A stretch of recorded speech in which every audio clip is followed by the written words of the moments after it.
Okay, in the previous lesson we talked about harmonic minors and why we have them and how to form them by making the seventh note of the scale sharp.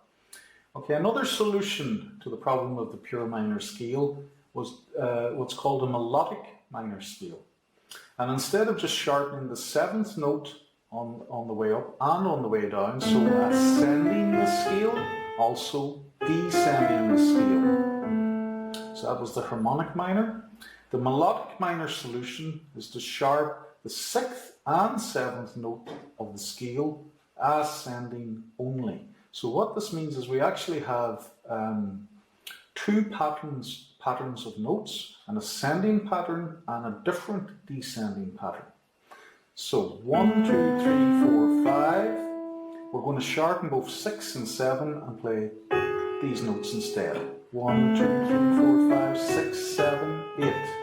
But then we play the pure minor scale on the way back down. So a melodic minor. Now what this has the effect of doing is fooling the human ear in a sense. You know, we're suspending belief, if you like. Because the note the human ear would like to hear in the minor scale lies between 6 and 7 and these two. So the human ear would like to hear notes somewhere in between these. And by playing that pattern on the ascent and then playing that on the descent, the human ear sort of compensates and it sounds more pleasing to our ear. Listen to the pure minor scale on its own.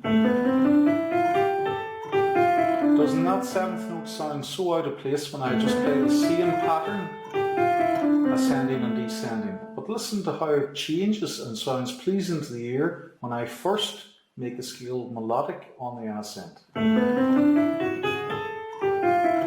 So now the descent sounds perfectly correct, but when played only on its own without sharpening the sixth and seventh notes first on the ascent, it doesn't. So it's a way of the human ear compensating. Okay, one last thing to say about the melodic minor. I think, this is just me saying this, but I think because it has two separate patterns that you have to remember, an ascending pattern and then a descending, it's not as in common use as the harmonic minor. So we're all very familiar with that sort of sound canvas to our ear, but maybe not as familiar with the melodic minor. So these are the three most common scales in Western music, certainly, you know, what we know as classical and in the pop and rock genres as well. So major, then the relative minor, playing exactly the same notes as the pure minor scale, sharpening the seventh, give us the harmonic minor scale, and sharpening 6 and 7 ascending only to give us the melodic minor scale. Pure on the descent. Okay, why have scales at all, you may ask? Well, it's a bit like an artist with a canvas, you know, a palette of colour.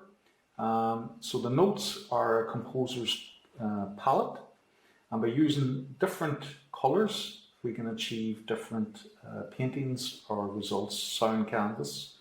And so a major will give us a very bright piece of music, a minor will give us a more reflective piece of music, and depending on the particular minor scale we use, you hear sort of those Eastern influences coming in also.